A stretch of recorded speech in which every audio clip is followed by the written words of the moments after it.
A girl was walking down the street when a sudden scream escaped her lips. She was blindfolded and dragged away to a place beyond her worst nightmares. The girl on the bed struggled violently in terror, but the nurse lost her patience immediately, grabbed her roughly, tore off the blindfold, and asked if she was Maria herself. Maria struggled and whimpered, but the medical staff ignored her reactions, only telling the nurse to take her to shower before bringing her to Director Charlie. Panicked and desperate to figure out what was happening, Maria tried to get answers, but the nurse refused to waste any words. She dragged Maria forcefully into the bathroom and roughly stripped off her clothes. One nurse scrubbed her body frantically with a toilet brush, while another man sprayed her relentlessly with a water hose. Maria burst into tears in terror, and the sight of a man across from her suffering the same fate made her even more frightened. She could only curl up helplessly in the corner. A few minutes later, Maria, tied to a wheelchair, was wheeled in front of Charlie, her eyes filled with terror. But Charlie remained calm and told her this was a mental hospital. Upon hearing this, Maria looked completely disbelieving, whimpering as she tried to explain she wasn't mentally ill.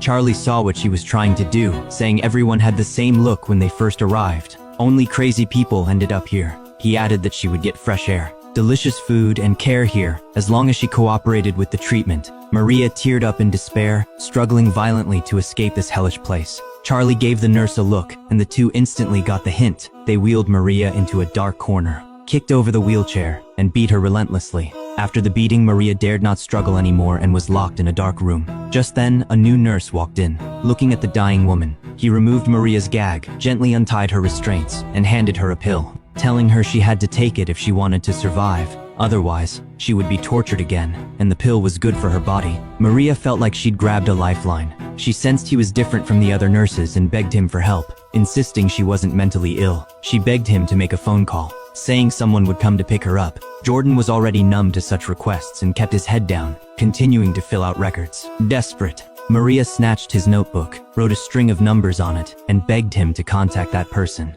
But Jordan snatched the notebook back, emphasizing that sharp objects were forbidden here. At that moment, the nurse who had beaten Maria earlier walked in. Seeing that Maria hadn't taken the pill, he scolded Jordan harshly, then grabbed Maria's chin and forced the pill down her throat. Enduring such torture every day, Maria soon realized she wasn't the only victim. Dozens of others were locked here, all kidnapped for no reason. Due to long-term use of psychiatric drugs, they had gradually turned from normal people to mentally unstable ones. Among them, Lily was the craziest. She kept saying she'd eaten so much butter that her uterus was blocked and begged Maria to give her own uterus. Lily began tearing at Maria's dress, making strange noises, which terrified Maria. She didn't want to end up like that. Hearing the commotion, Charlie came out, and Maria seized the chance to ask who had locked her here. But Charlie said she suffered from severe paranoia and pointed out her tendency to refuse treatment. Maria hurried to defend herself, saying she had no idea why she was here and that there must be a misunderstanding. But Charlie only said calmly that her dosage needed to be increased. Charlie didn't care at all whether Maria was actually ill, because everyone here was normal. Maria was locked in the dark room again, and soon she drifted off into a dazed sleep.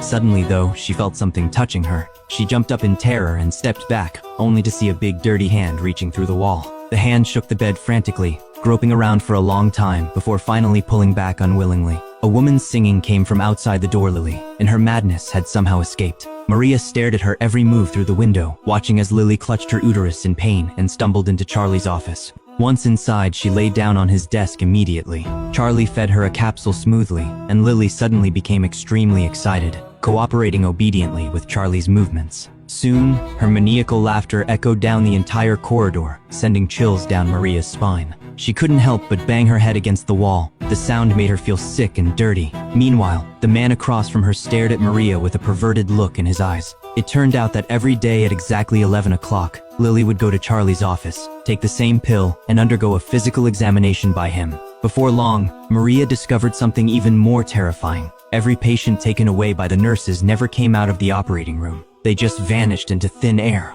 It was at that moment that Maria realized these people might have been dismembered. Fearing she would be next, she looked for opportunities to escape again and again, but the hospital's security system was as tight as a prison. Every time she was caught, she was tortured repeatedly. Seeing Maria covered in bruises from the beatings, Jordan kindly reminded her that the hospital would only release her if her guardian agreed.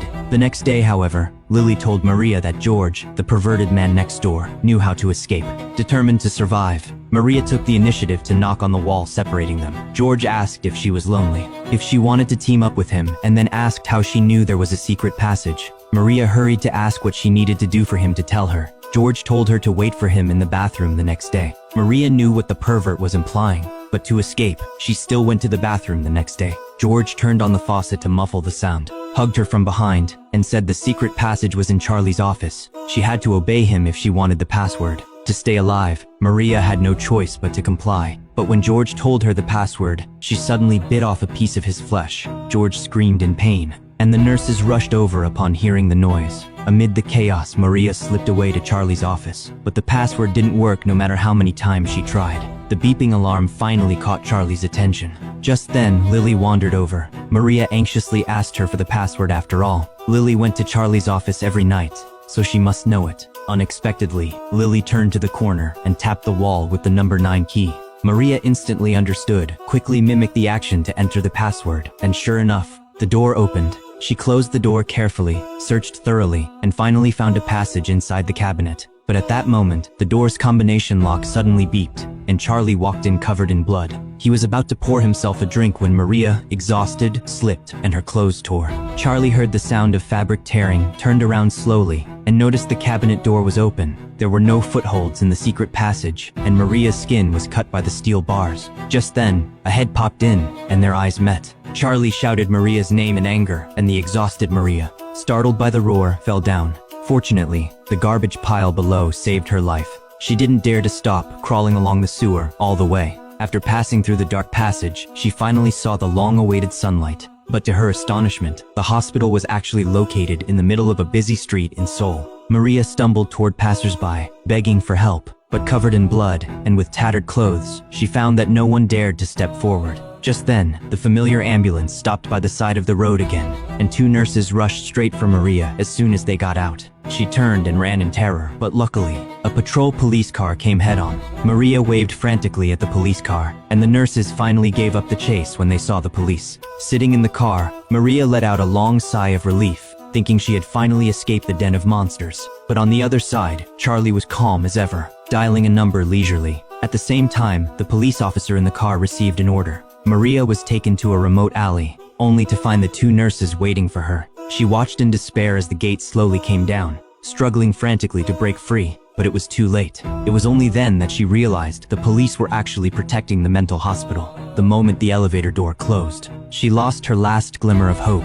When she woke up, Maria was tied to an operating table, and Charlie was dismembering a body on the bed next to her, saying he would remove the organs first, and then skin the body, adding that Maria would be next soon. Maria begged for mercy, but Charlie ignored her completely, telling his men to inject her with anesthesia, and reminding them to be quiet. No one would hear her pleas. Maria was forced to put on a ventilator, and Charlie told Jordan to carry the body parts behind him out of the room. But looking at the blood-stained operating table, Jordan's legs went weak, and he dropped the box. A freshly severed head rolled out, and the sight froze Jordan in place. Charlie told him to clean it up, but Jordan had lost the ability to think. Charlie angrily threw down his tools, walked up to him, and slapped him hard across the face. Staring into Charlie's fierce eyes, Jordan had no choice but to carry the body parts out. But once he was outside, he couldn't help crying. After all, it was the first time he had seen such a brutal scene. He found his notebook, dialed the number Maria had left without hesitation, and told the person on the other end that Maria was here, and she might die if they didn't come quickly. The man on the other end of the line was Maria's fiancé, William. He had been searching for Maria all these days, and even reported her missing to the police, but he was kicked out in the end. Now that he finally knew where his girlfriend was, he rushed to the hospital immediately. Unexpectedly, he ran into Police Chief Gwen as soon as he got out of the car. William hid instinctively, and Gwen didn't pay much attention to him. Charlie, who was about to operate on Maria, suddenly received a call from Gwen and had to put the woman aside, because Gwen was not only his protector, but also a partner in the hospital. The 2 despicable men were planning to open a branch, discussing how to kidnap more innocent people. Little did they know, William had already sneaked in. Just then, a hand patted him on the shoulder, asking if he was William. William nodded. Jordan told him to follow quickly and led him straight to the operating room. Finally, William saw Maria, who was on the verge of death. Jordan reminded them they couldn't stay here. But just as the 3 of them ran out of the operating room, they ran into Charlie, who had been waiting for them. He was shocked that the person who betrayed him was actually Jordan. Maria begged for mercy, but Charlie kicked Jordan to the ground, stepped on his face, and called him a traitor. William asked if Charlie was crazy, and Charlie told his men to grab William, kicking him repeatedly in the stomach. The two men were severely beaten, and Charlie directly ordered an operation on William without anesthesia. Unexpectedly, Lily arrived at the office on time. She lay down on the desk, waiting for Charlie's treatment, but he never showed up. Lily, acting a little erratically, started playing with a candle. Meanwhile, Charlie had tied William to the operating table and cut open his stomach. But Lily got more and more carried away with the candle and accidentally set the office on fire. Soon, Charlie received the news of the fire. At that moment, Lily was quietly backing away, and the second she saw Charlie, she instantly slipped into a catatonic state. Charlie ignored the crazy woman and rushed into the burning office without hesitation, because his safe full of money was still inside. After setting the fire, Lily went to the operating room again. Maria begged her to untie the ropes and take her home. But the crazy Lily told her that her uterus was blocked and she had to stay for treatment. Maria said she would give Lily her own uterus and they could go home together. Otherwise, they would both die here. Lily asked if she was really willing, and upon getting an affirmative answer, Lily untied the ropes for them. By this time, the hospital was engulfed in flames, but Lily took the initiative to lie down on the operating table, pulling Maria and insisting she change her uterus immediately, urging her to do it now. William told them to leave quickly. The fire was getting more and more fierce, and the detained patients were screaming for help. Jordan watched them helplessly. He didn't have the keys. Just then, Lily turned into an angel again. She rushed into Charlie's office without hesitation and actually rescued the man. Charlie fell to the ground, and the access card happened to land in front of Jordan. Listening to the painful wails behind him, the kind-hearted Jordan didn't hesitate and rushed into the fire. Maria was about to help her boyfriend leave when Charlie suddenly pounced, pulling William into the fire. The fire devoured the entire building, and only Maria survived by a miracle. But something bizarre happened again. Gwen, the hospital's partner and police chief, was shot dead on the day of the fire. Clearly, there was another hidden secret behind all this. Detective Carson found Maria to question her, but she had been severely traumatized by the fire and had become mentally unstable. She had to be temporarily detained in a special prison. A year later, Carson suddenly received a diary signed with Maria's name. At that time, the authorities had caved to pressure and claimed the fire was an accident, but the diary recorded the shocking truth. Carson thought this was a news sensation. Once exposed, it would definitely cause a national controversy, and it would put his career back on top. Not long ago, Carson had been suspended after being framed. Although he knew someone was secretly suppressing him, he had no evidence. Now, he could use Maria's case to make a perfect comeback. After continuous investigation, Carson finally found a shocking clue. Maria's guardian was actually her adoptive father, Gwen. Then why would he watch his daughter suffer inhuman torture in the hospital?